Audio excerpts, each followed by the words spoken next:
Código de activación. Stark 02. Exotrajes.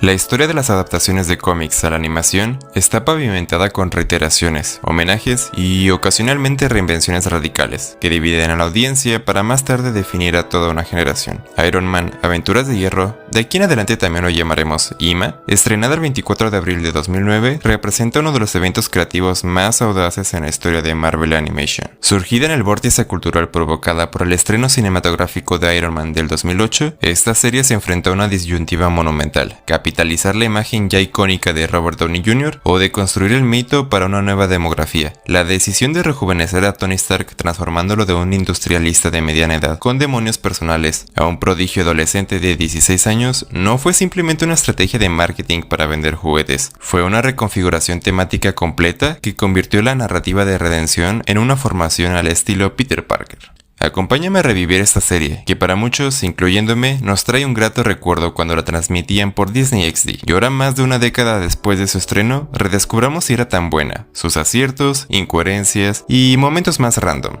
Pero al tratarse del primer episodio de la serie por esta ocasión, comenzaremos no directamente con el episodio, sino abordando la génesis de esta serie.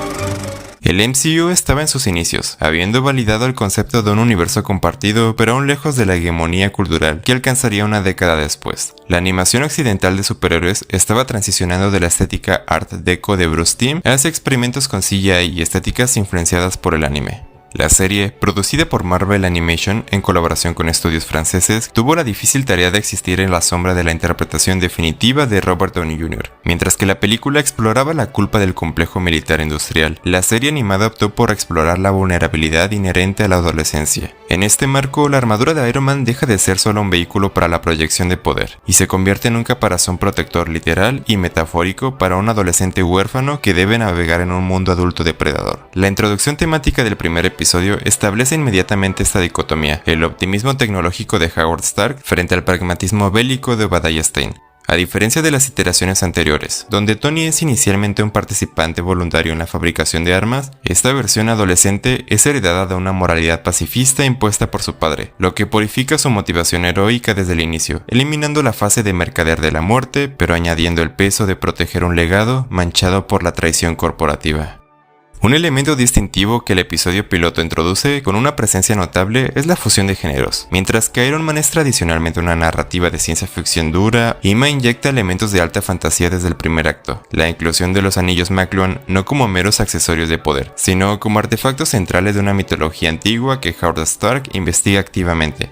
No solo se trata de construir la mejor máquina, se trata de una carrera armamentística entre la tecnología del futuro, la armadura de Tony, y la tecnología del pasado, los anillos del mandarín. Este choque temático se plantea en los primeros minutos del episodio, sugiriendo que la racionalidad de Tony será constantemente desafiada por lo inexplicable.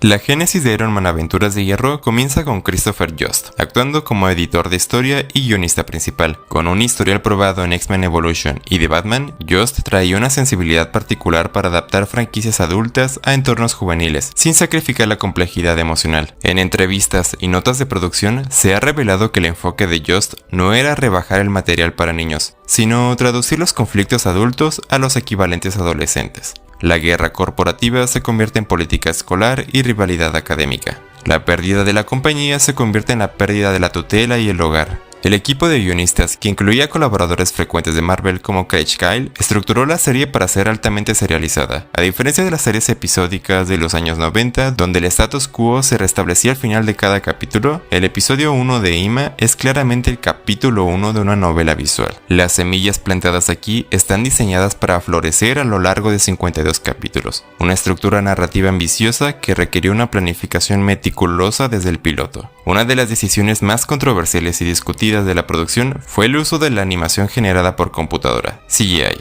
Con técnica de cel shading, producida en colaboración con DQ Entertainment y Method Animation, la serie buscaba emular la estética de un cómic viviente, pero con la fluidez de cámara que solo el entorno 3D permitía. En 2009 el CGI televisivo tenía limitaciones significativas de presupuesto y renderizado. Esto resultó en lo que muchos críticos de la época, como Dan Phillips de IGN, describieron como personajes sin vida, o similares a avatares de videojuegos antiguos, al estilo de PC2. Los modelos de los personajes humanos a menudo carecían de microexpresiones, lo que obligaba a los guiones y a los actores de voz a llevar casi por completo el peso emocional de las escenas. Sin embargo, el estilo brillaba en las secuencias de acción mecánica. El diseño de la armadura Mark I en el primer episodio se beneficia enormemente de la solidez del CGI. El peso, el brillo metálico y la integración de las armas se sienten tangibles, de una manera que la animación 2D tradicional a menudo lucha por transmitir. La capacidad de mover la cámara virtual en 360 grados durante las escenas de vuelo del piloto permitió una dinamicidad coreográfica que se convertiría en el sello distintivo de la serie. Y si vamos a hablar por primera vez de esta serie y comenzaremos con el capítulo 1, sí o sí debíamos mencionar su opening. Fuera intro.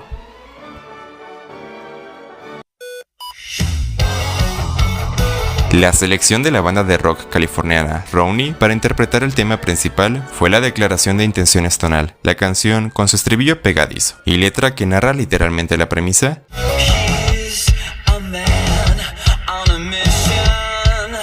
ancló la serie en una estética pop rock alternativa, muy específica de finales de los años 2000. A diferencia de las partituras orquestales épicas que definirían al MCU, la música de Ima sugería energía, juventud y modernidad. El diseño del sonido del episodio 1 también merece mención.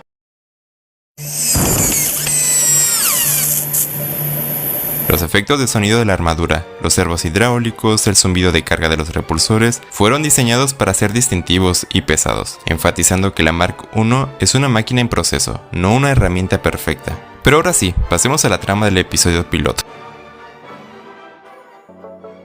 El episodio abre con Tony Stark en su elemento natural, el taller. Aquí la serie establece inmediatamente la competencia de Tony. No está jugando videojuegos o practicando skate como los chavos de los 2000 lo hacían según la televisión de aquella era. Está soldando componentes avanzados. La primera interacción con James Rhodes, o para los compas Rhodey, sirve para exponer la dinámica fundamental. Tony es el visionario imprudente. Esta vez no, Roddy. Este es diferente. Se va a sorprender. Y Rhodey es el ancla pragmática. La armadura prototipo que vemos es colorida, una prefiguración visual de la Mark I que Tony se verá obligado a usar más tarde. Más adelante, la visita de Tony a Stark International es crucial para establecer lo que estaría a punto de perder. La dirección de arte presenta la torre como un lugar luminoso, lleno de empleados felices que saludan a Tony por su nombre, como Trish, la recepcionista. Hola, Trish. Miren quién salió por fin de su laboratorio. Esto humaniza la corporación, no es una entidad sin rostro, es una familia extendida. Posteriormente, el encuentro en la oficina de su padre Howard Stark es el núcleo moral del capítulo. Aquí presenciamos un enfrentamiento ideológico entre Howard y Obadiah Stane. Stane presiona a Howard para firmar un contrato militar para el removedor de tierra, un aparato diseñado por el mismo Tony, pero la respuesta de Howard es definitiva para el pobre Obi. Pero Stark International es mi empresa y es mi última palabra. Esta escena establece que el pacifismo de Tony no es una reacción a su propio error, como en la película, sino una herencia moral que debe defender. Stane, por el contrario, se revela inmediatamente como el antagonista, declarando que la compañía es un negocio y que la moralidad de Howard está costando miles de millones. En el jet privado, Howard introduce la mitología de los anillos McLuhan. Explica a Tony que los anillos no son magia, sino tecnología avanzada que precede a la revolución industrial por miles de años. Esta exposición es vital, pues establece las reglas dentro del mundo de la serie. La magia es simplemente ciencia no comprendida, y vincula el destino de los Stark con el del Mandarín.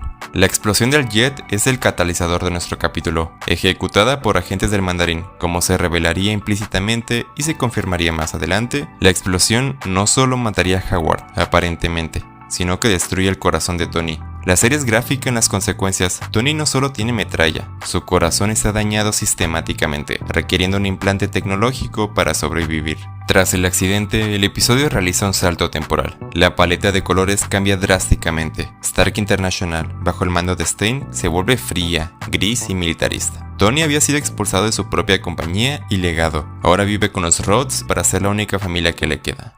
Ah, y pasa esto. Sí, ya sabes, como Stark International, la compañía donde trabajas.